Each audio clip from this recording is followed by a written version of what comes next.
P D A میں ایک drama چل رہا ہے، وہ آپ کو پتہ ہی ہے کہ سہیل فریدی صاحب کی آج کل ٹانگیں کانپ رہی ہیں بیکاز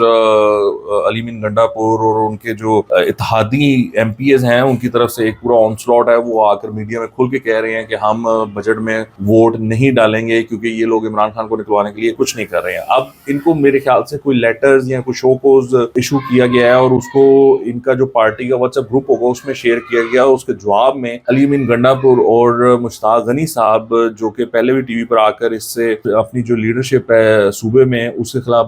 بات کر چکے ہوئے ہیں، انہوں نے کچھ وائس میسیجز کیے ہیں، یہ پہلے آپ دونوں کے سن لیں پھر اس پہ بات کرتے ہیں۔ کہ اس طرح کے ڈکٹیٹرشپ ٹائپ کی پالیسی بنا کر اس طرح کی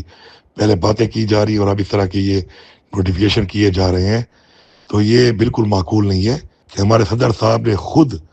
صوبائی صدر ہو کر میڈیا کے اوپر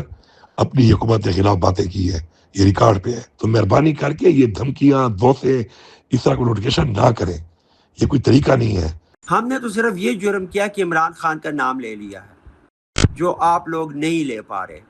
ہم نے تو یہ کہا کہ عمران خان کو جیل سے باہر نکالنے کے لیے کوئی قابل عمل منصوبہ ہے آپ کے پاس تو ہمیں بتائیں، اور عمران خان کے جیل سے نکالنے کے لیے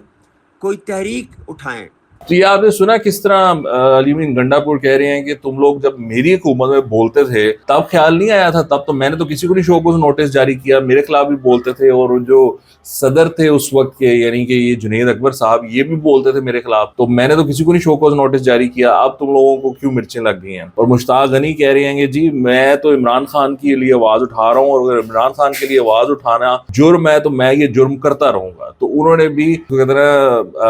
علم جنگ جو ہے اس کو بلند کر دیا ہے، انہوں نے کہا ہے کہ ہم تو نہیں پیچھے ہٹیں گے۔ سو دس از ویری انٹرسٹنگ، یہاں پر جو سچویشن بلڈ ہوئی ہے، سہیل فریدی کو کافی اپوزیشن کا سامنا ہے اپنی ہی پارٹی میں سے، اور وہ معاملات کافی ان کے لیے خراب ہیں۔ اسی دوران وزیر خزانہ جو ہیں پاکستان کے، وہ پریس کانفرنس کہہ رہے تھے اور انہوں نے بڑی تعریف کی ہے کے پی کی، اور کے پی کے جو مشیر خزانہ ہیں مزمل اسلم صاحب، ان کی، انہوں نے کہا انہوں نے ہمارے ساتھ بڑا کوآپریٹ کیا ہے، اور جو آئی ایم ایف کا جو پروگرام ہے اس کی کمپلیشن میں بڑا کوپریشن ریکوائرڈ ہوتا ہے صوبوں کی طرف سے، اور کے پی نے بہت کوپریٹ کیا ہمارے ساتھ۔ سو یہ اپنی عوام کو لگائی رکھتے ہیں پاگلوں کی طرح گالیاں نکالنے پر، اور جو ہم یہ کر دیں گے ہم وہ کر دیں گے، اور عوام بھی بیوقوف ہے، وہ بھی کرتے ہیں اب یہ کر دیں گے ہم وہ کر دیں گے، اور اندر خان نے وہ ان کی کوپریشن چل رہی ہے، ملاقاتیں چل رہی ہیں، ساری سیٹنگز چل رہی ہیں، عمران خان کوشش کر رہا ہے اس کی ڈیل ہو جائے اسٹیبلشمنٹ کے ساتھ، تو وہ اس طرف لگے ہوئے ہیں، عوام لگی ہم نہیں چھوڑیں گے اب نہیں چھوڑیں گے، ہمیں شعور مل گیا ہے۔ تو وہ جی مجھے ہنسی آتی ہے کہ کس طرح یہ عوام جو ہے وہ بیوقوف بنتی ہے اور یوز ہوتی ہے۔